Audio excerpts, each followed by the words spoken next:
आज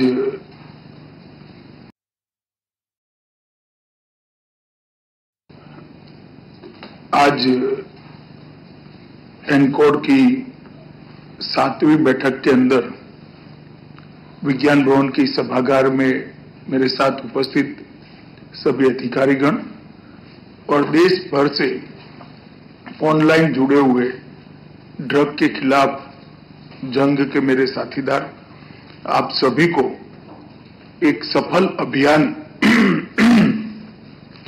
जो 19 से 24 चला, इसके लिए मैं आप सभी को बहुत बहुत शुभकामनाएं और बधाई देना चाहता हूं।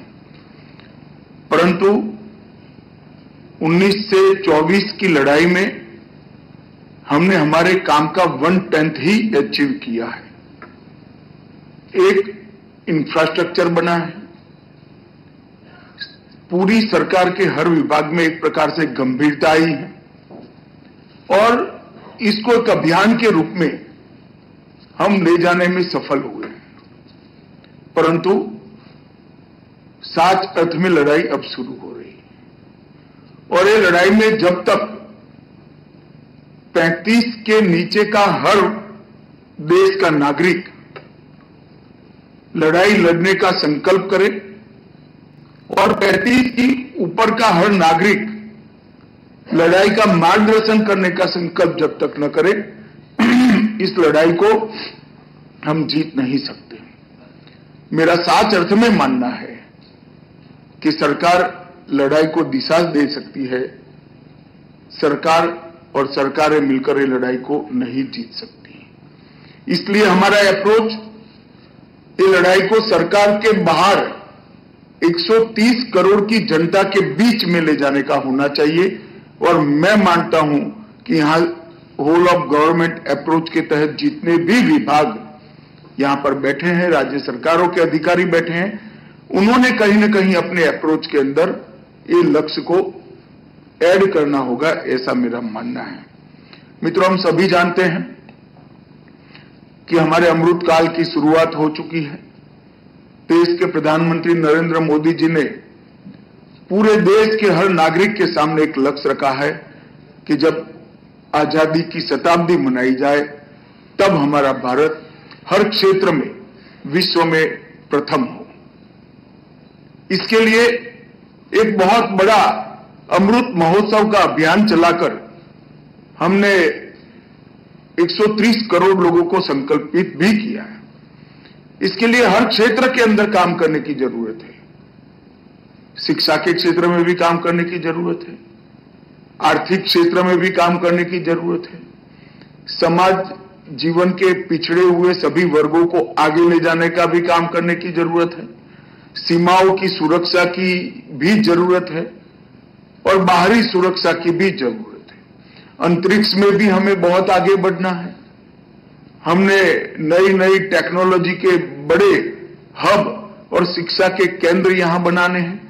परंतु ये सब होने के बावजूद भी अगर हमारी आबादी को, हमारे युवा पीढ़ी को हम ड्रग्स से मुक्त नहीं करते हैं तो ये लक्ष्य हम अचीव नहीं कर पाएंगे। अंततोगत्वा मैं इतना कहना चाहता हूं कि ड्रग की लड़ाई बहुत महत्वपूर्ण लड़ाई है और हम सब ने इसको गंभीरता के साथ भी लड़ना है और प्राथमिकता के साथ भी लड़ना है, सीरियसली भी लड़ना है और प्रायोरिटी के साथ भी लड़ना है। मैं जानता हूं आप सभी यहां ऑनलाइन जुड़े हैं और यहां बैठे हैं, इनके पास अनेक प्रकार के काम हैं। इसमें से एक छोटा सा हिस्सा ये है, मगर मेरा आप सबसे करबद्ध निवेदन है कि छोटे से हिस्से को सर्वोच्च प्राथमिकता, सर्वोच्च प्रायोरिटी नहीं देंगे तब तक ये लड़ाई हम नहीं जीतेंगे।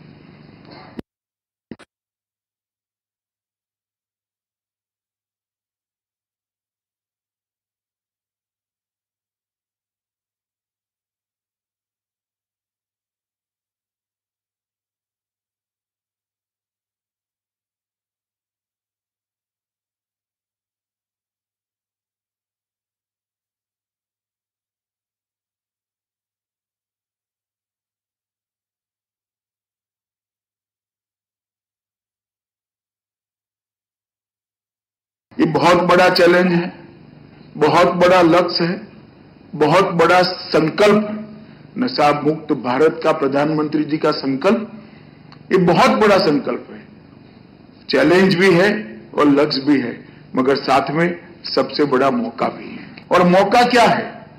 मौका ये है, एक ऐसे जंचर पर हम जागरूक हुए हैं, अगर डट कर लड़े, मिलकर लड़े और संकल्प के साथ लड़े तो ये लड़ाई हम जीत भी सकते हैं। पश्चिम के कई देशों के उदाहरण हमारे सामने हैं। कई बार मुझे भी सब लोग कहते हैं कि वहां पर इसको क्रिमिनल ऑफेंस से हटाया गया है। मैंने इसका बारीक अध्ययन किया है। ये क्रिमिनल ऑफेंस के हटाने का उनका कदम ये मानवता की दृष्टि से नहीं है, लिबरल और लीनियंट अप्रोच के कारण नहीं है। उनकी जेलों में इतनी क्षमता ही नहीं बची है कि सभी को अंदर रखते, उनके लिए मजबूरी हो गई। हम ऐसे जंचर पर है कि हमें इसके खिलाफ एक लड़ाई लड़नी चाहिए। इसलिए मैं आप सभी को फिर से एक बार बड़े आग्रह से कहता हूं कि आपके व्यस्ततम कार्यों में और व्यस्ततम कार्यों की सूची में ड्रग के खिलाफ की लड़ाई को प्रायोरिटी में लड़ें। और सबके फोकस कार्य अलग है, मुझे मालूम है। यहां वित्त विभाग बैठा है, ईडी बैठे हैं, सचिव रॉ बैठे हैं, सभी लोगों के अनेक काम हैं, परंतु सप्ताह में एक निश्चित समय हमें इस लड़ाई के लिए इंगित करना पड़ेगा। एक छोटा सा का वर्टिकल आपके ऑर्गेनाइजेशन में बनाना पड़ेगा। इसका रिव्यू और रिपोर्टिंग की व्यवस्था आपको बनानी पड़ेगी, तभी जाकर हम ये लड़ाई को लड़ सकें। विगत 5 सालों में हमने 3 पिलर्स पर लड़ाई को बिल्डअप करने का प्रयास किया था। स्ट्रक्चरल रिफॉर्म किए थे, इंस्टीट्यूशनल रिफॉर्म किए थे और इंफॉर्मेशनल रिफॉर्म भी किए थे। जागरूकता के लिए भी बहुत काम किया था और होल ऑफ गवर्नमेंट अप्रोच के साथ हम आगे बढ़े थे। मैं इसीलिए शुरू में ही बधाई दिया देश भर के इस लड़ाई के सभी सिपाहियों को, क्योंकि हमारे सामने इसके आंकड़े बहुत उत्साहवर्धक हैं।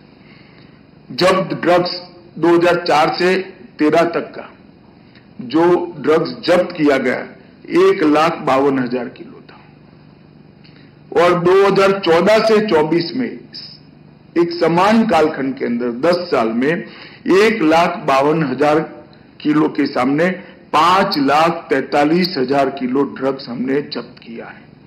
मतलब 3 गुनी सफलता हमें प्राप्त हुई। और जो ड्रग का कीमत था वो 5,933 करोड़ था और 14 से 24 में 5,933 करोड़ के सामने 22,000 करोड़ से ज्यादा मूल्य का ड्रग हमने पकड़ा है। क्वांटिटी भी बढ़ी है, क्वालिटी भी बढ़ी है और हमने एक प्रकार से कई सारे नेटवर्क को ध्वस्त भी किया है। मैं इसको बारीकी से देखता हूं, मुझे मालूम है कई नामी अनामी ये लड़ाई के सिपाहियों ने बहुत अच्छा काम किया है। मैं सभी को बहुत बहुत बधाई देना चाहता हूं। ड्रग के खिलाफ लड़ाई और ड्रग के दूषण के बहुत सारे पहलू हैं। सबसे बड़ा नुकसान है कि हमारी भविष्य की पीढ़ी को एक खोखला करने का काम करता है। इसके अंदर घोर निराशा, आरोग्य के ढेर सारे प्रश्न और पूरे परिवार की एक प्रकार से इंफीरियरिटी कॉम्प्लेक्स को ड्रग का एक आदि नागरिक जनरेट करता है। इसके साथ साथ ड्रग का जो बिजनेस है वो अब नार्को टेरर के साथ ही जुड़ गया है। तो देश की सुरक्षा के लिए भी सबसे गंभीर खतरा ड्रग की कमाई से आने वाला पैसा बना हुआ है। हमारे अर्थतंत्र को खोखला करने के लिए ढेर सारे अवैध आर्थिक व्यवहार के चैनल्स भी इससे पुख्ता हुए हैं और ढेर सारी इस प्रकार के ऑर्गेनाइजेशन आए हैं। बाद में कुछ समय के बाद वो केवल ड्रग का बिजनेस नहीं करते हैं, गैर कानूनी हवाला का बिजनेस करते हैं, गैर कानूनी तरीके से देश के धन को देश के अर्थतंत्र की 4 कॉर्नर के बाहर ले जाने का काम करते हैं और ढेर सारे टैक्स चोरी के काम भी इसी में से उत्पन्न होते हैं और ये मल्टी लेयर्ड क्राइम बन गया है। इसके लिए भी हमें इसको बहुत मजबूती से और सख्ती से निपटने की जरूरत है। ग्राउंड लेवल के मोहरों को आगे रखकर क्राइम सिंडिकेट के मास्टरमाइंड तक जब तक हम नहीं पहुंचेंगे, ये नहीं होगा। मैं सभी एजेंसियों को और विशेषकर राज्य की पुलिसों को आग्रह करना चाहता हूं कि आप लक्ष्य ड्रग का उपयोग करने वालों को पकड़ने का न रखिए, ड्रग के कारोबार में जुड़े हुए लोगों को पकड़ने का और नेटवर्क ध्वस्त करने का लक्ष्य रखिए। और इसको बहुत क्लैरिटी के साथ आपकी रिपोर्टिंग सिस्टम में अलग करने की जरूरत है। और इसीलिए मैंने बार बार टॉप टू बॉटम और बॉटम टू टॉप इन्वेस्टिगेशन पर आग्रह किया है। देश की सीमा पर अगर ड्रग का बड़ा जखीरा किसी पोर्ट पर, एयरपोर्ट पर या लैंड बॉर्डर पर पकड़ा जाता है तो वो कौन सी पान की दुकान तक जाना था, वो पूरा नेटवर्क ध्वस्त करना है। और किसी पान की दुकान पर बच्चों को ड्रग देने वाला एक व्यक्ति या पान की दुकान पकड़ी जाती है तो देश में वो कहां से एंटर हुआ या कहां बना, तब तक के नेटवर्क का इन्वेस्टिगेशन करना चाहिए। ये इन्वेस्टिगेशन कोई सामान्य गुनाह का इन्वेस्टिगेशन नहीं है, इन्वेस्टिगेशन ही नेटवर्क का इन्वेस्टिगेशन है।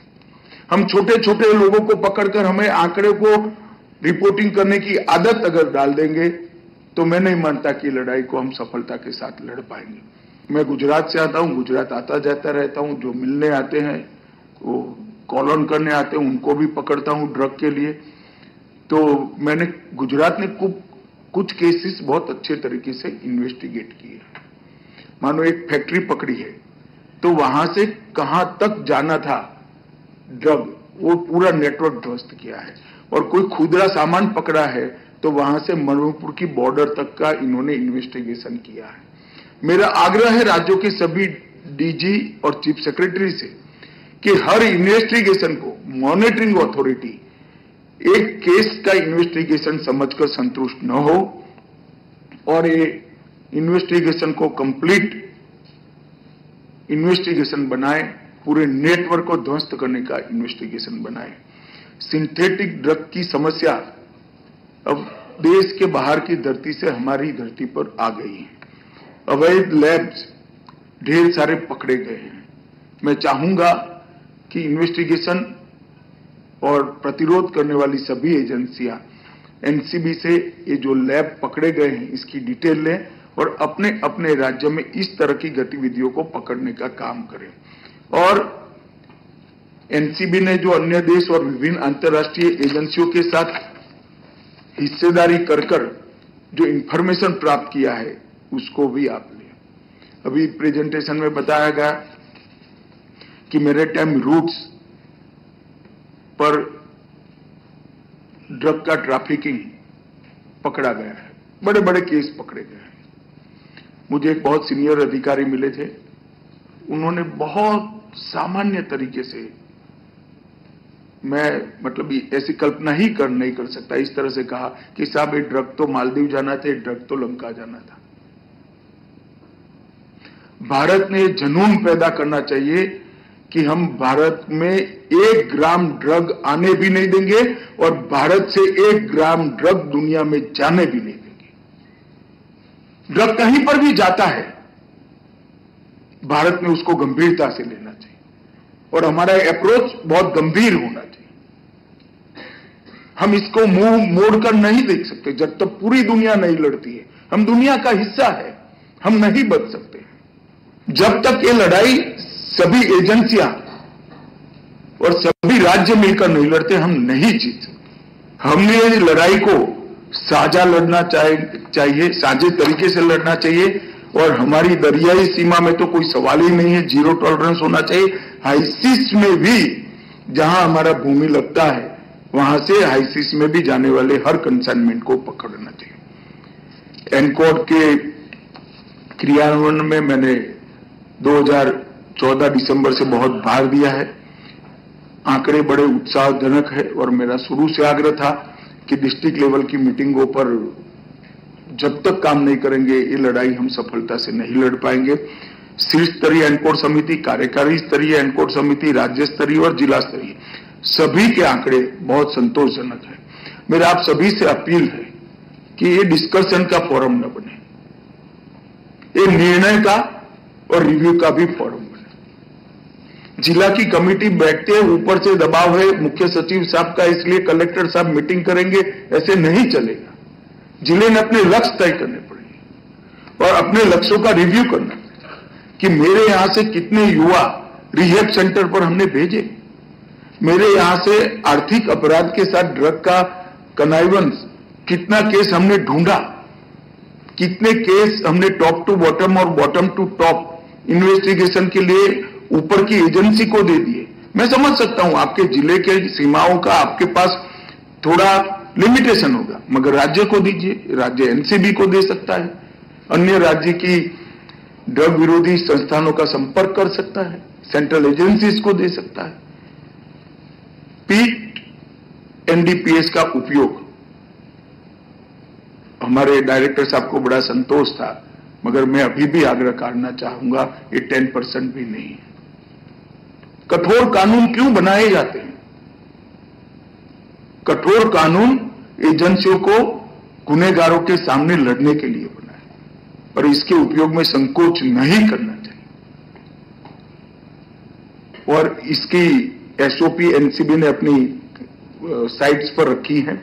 मेरा सभी राज्यों से आग्रह है कि एक बार इसको देखकर अपने अपने राज्य में थ्रस्ट दें। ये जो बैठकें हैं एनकोड की, वो आउटकम बेस्ड और रिजल्ट ओरिएंटेड होनी चाहिए। फिक्स टारगेट बनाना, इसका रिव्यू करना और स्थानीय परिस्थिति के अनुकूल रणनीति बनाना। हर जिले का रणनीति इसमें अलग होगा। एक बहुत बड़ा हॉस्टल है तो आपकी रणनीति एक जिले की अलग होगी, एक दरियाई जिला है तो उसकी रणनीति अलग होगी। वहां जैसे कहा हर मछुआरे को नजर रखनी पड़ेगी। एक एयरपोर्ट वाला जिला है, उसकी रणनीति अलग होगी। स्थानीय रणनीति जब तक नहीं बनाएंगे और फीडबैक मैकेनिज्म जब तक पक्का नहीं करेंगे, मैं नहीं मानता इसमें बड़ी सफलता मिलेगी। मेरा आग्रह है कि जिला स्तरीय और राज्य स्तरीय एनकोड समिति आउटकम बेस्ड और रिजल्ट ओरिएंटेड हो, लक्ष्य तय करे और लक्ष्यों का कठोरता के साथ, निर्ममता के साथ रिव्यू करे। लगभग 4431 एनकोड बैठकें हुई है, 151 राज्य की हुई है। ये हमारे लिए बहुत आनंद का विषय है।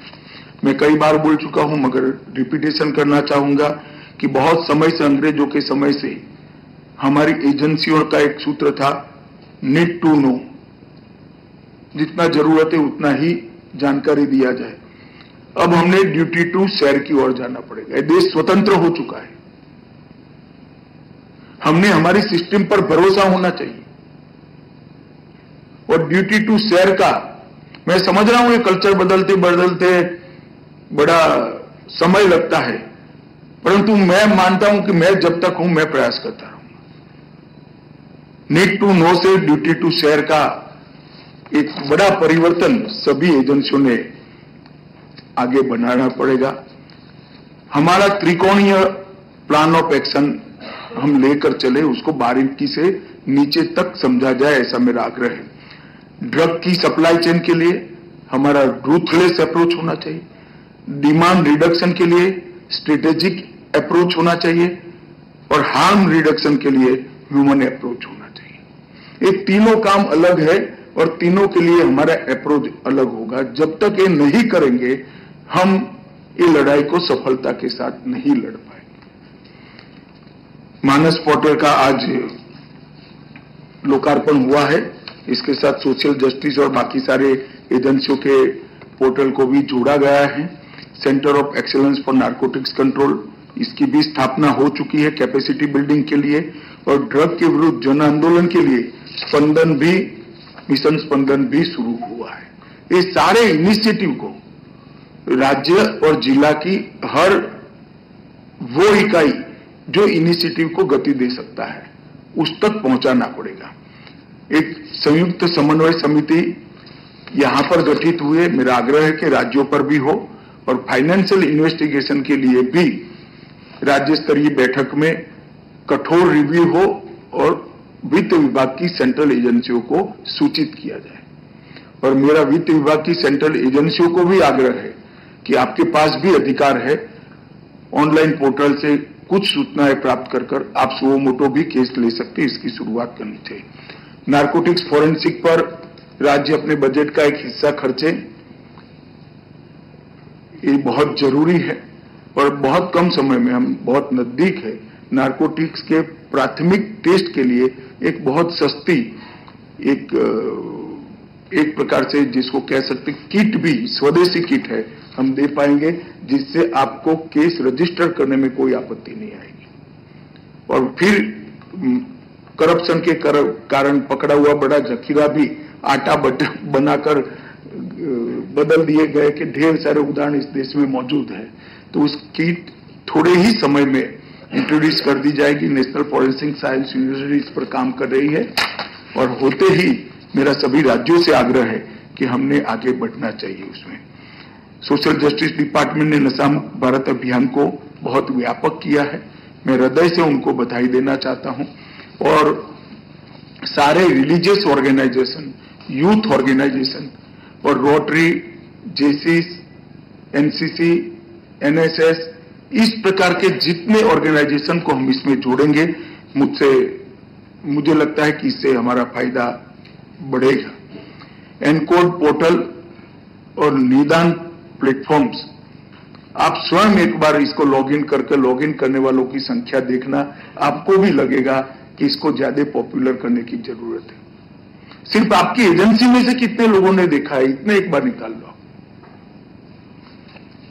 आज मानस पोर्टल इंट्रोड्यूस किया है। मेरा आग्रह है कि सभी सचिवों ने जहां जहां मंत्रालय की रीच है एक परिपत्र करके मानस पोर्टल को इंट्रोड्यूस करना चाहिए। इन्वेस्टिगेशन में फिर से एक बार कंप्लीट इन्वेस्टिगेशन के पर मैं आग्रह करना चाहूंगा और पीट एनडीपीएस के उपयोग पर भी मैं आग्रह करना चाहूंगा। जैसा मैंने बीच में एक सुझाव दिया कि जो उच्च शिक्षा के संस्थान हैं, जो बच्चे परिवार से दूर रहते हैं, वो आसानी से इस लत का शिकार बनने की संभावना है, ऐसा आंकड़ों के आधार पर हम कह सकते हैं। तो इसके लिए इनकी हॉस्टल में जागरूकता, उनके बिहेवियर में चेंज के आधार पर उनको असिस्टेंस देकर हमने वो बच्चों को आगे न बढ़ जाए इसके लिए प्रयास करना चाहिए। मुझे लगता है शिक्षा विभाग और सोशल जस्टिस विभाग में इसमें एक प्रमुखता से अभियान बनाकर आगे बढ़ना चाहिए। मित्रों, लड़ाई में एक प्रकार से खुश होने वाले रिव्यू करें तो बहुत अच्छा लड़े हैं, परंतु कठोर रिव्यू करें तो आगे का रास्ता हमारा बहुत बाकी है। गति भी बढ़ानी पड़ेगी, व्यापकता भी बढ़ानी पड़ेगी। गति बढ़ाने में कोई कसर न छोड़े और व्यापकता बढ़ाने के लिए कई साथियों को साथ में लेना पड़ेगा। हर थाने का ये एजेंडा नहीं बनता, हर डिपार्टमेंट का एजेंडा नहीं बनता, तब तक हम सफल नहीं हैं। मैं इतना ही कहना चाहता हूं मित्रों, अभी भी हम ऐसे कगार पर है कि लड़ाई को हम जीत सकते हैं। अगर 5 साल कहीं ना कहीं आलस हो गई तो लड़ाई हमसे आगे निकल जाएगी। मेरा आप सबसे बहुत मन से विनम्रतापूर्वक आग्रह है कि इस लड़ाई को अपनी लड़ाई समझे। हमारी ही लड़ाई है, हमारी भावी पीढ़ियों के लिए लड़ाई है और आज की पीढ़ी को बचाने की लड़ाई है। मैं आशा करता हूं कि सभी लोग इसको गंभीरता से लेंगे। फिर से एक बार अब तक जो 5 साल में हुआ है, इस सब के लिए देश भर के सभी ये लड़ाई लड़ने वाले सेनानियों को, सिपाहियों को मनपूर्वक बधाई और अभिनंदन कर मेरी बात समाप्त करता हूं। बहुत बहुत शुभकामनाएं आप सभी को।